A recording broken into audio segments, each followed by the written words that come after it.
Саламатсыздарбы? Сиздер менен так тарых берүүсү. Бүгүн биз 7-10 кылымдар аралыгында өкүм сүргөн жана 9 кылымда Борбордук Азияда күчтүү державага айланган Улуу Кыргыз каганаты тууралуу сөз кылабыз. Кыргыздар 7-кылым аягы 8-кылым башында Барсбек башында турган алдуу күчтүү мамлекетке айланган.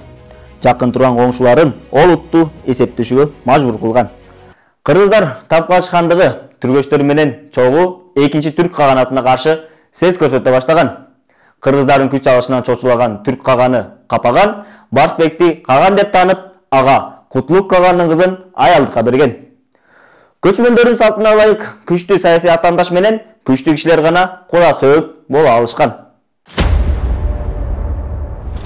Бирок кыргыздардын Борбордук Азияга болгон күрөшү ийгиликтүү болгон эмес. 711-жылы Саян тоолорун ашып Билгей каган Гүлтегин Тоникук баштаган түрк колу кыргыздарды басып алган. Жеңилгенден кийин 40 жылга жакын согуш аракеттерине катышпай күч топтоого мажбур болушкан.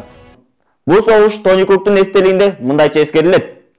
Кыргыздарды уйкуда жаткан жеринде бастык, жолубузду найза менен ачтык. Эң негизги чечүүчү салгаш Сунга токойунда болуп, бул согушта Барсбек каган набыт болгон. Борбордук Азияда баскынчылык саясатты жүргүзгөн 2 түрк кагандыгы ички чыр-чатак өз ара чыр-чатактан улам 8-кылымдын 30-жылдарында алсырай баштаган. Бул ыңгайлуу учурдан карлыктар менен уйгурлар пайдаланып, Борбордук Азияны колго алат. Ошентип Борбордук Азияда уйгур кагандыгы пайда болот. Уйгурлар деле түрк кагандыгы сыяктуу баскынчылык саясатты жүргүзгөн. Уйгур каганы Моюнчур 758-жылы Ортоңку Энсейдеги кыргыздарды басып алып, оор салыктар менен элдин жоон терисин сыйрый баштаган. Кыйналып кеткен кыргыздар 795-жылы көз карансыздык үчүн күрөшкө чыгат. Бирок нааразычылык Кутлук каган тарабынан мыкаачылык менен басылат. Салыктар дагы да күчөтүлөт. Бул кордуктан кутулуу үчүн кыргыз эли бир канча жылга күч топтоп, уйгурлардан өч алууга даярданган.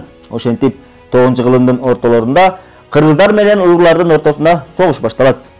Согуштагы жеңилүүлөр уйгур кагандыгынын ичара күрөштөрүн күчөткөн. 840-жылы каар калынжап, мал кырылып, ачарчылык жана жугуштуу оорулар күчөгөн. Ушул жылы кыргыз каганы 100 000 атчан колу менен Ордо балкага келип, уйгурларды толук талкалап, аларды Байкалдын ары жагына, Кытайга, Чыгыш Түркстанга качууга мажбур кылат. Катуу кармаш жоготуулар күрөштүн натыйжасында кыргыздар Борбордук Азияда уйгур кагандыгын кулатып, эң күчтүү көчмөн мамлекетти түзөт. Кытай барактарына таянсак, Улуу Кыргыз дөөлөтүнүн чек аралары чыгышта Байкал бою, түштүккө Тибетте, чыгышта Түркстанга, түштүк батышта 7 суга чейин созулат деп даана жазылган.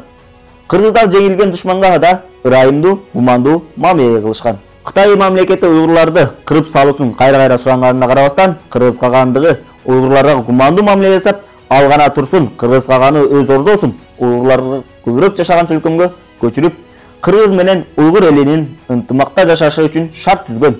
Улуу Кыргыз дөөлөтү 80 жылдай жашаган, өкүмдарлыгын сүрдүргөн. 10-кылымдын биринчи чейрегинде кыргыздардын негизги маселалары талааларды таштап, Саян кырка тоолоруна кайтышкан. Токойдо жашаган кыргыздар Монголиянын түзүүнө көнүп кете алышкан эмес. Климаттык шарттан улам тоолорго жер которуп кеткенге аргасыз болушкан. Бир бөлүгү Теңир тоого, бир бөлүгү Тибет жакка болгондагы, бир бөлүгү өзүлөрүнүн эски ата журту Энсейге айтып кетишкен.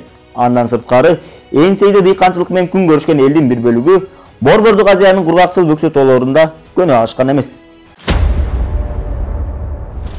Улуу Кыргыз каганатынан баш тартуу менен кыргыздардын бир бөлүгү мурдагы Энсейдеги жерине кайтып келсе, экинчи бөлүгү Алатоо аймагынан орун очо калып, ал жерде эзилтен эле туруктуу жашаган өз бордоштор менен аралашып кетишкен.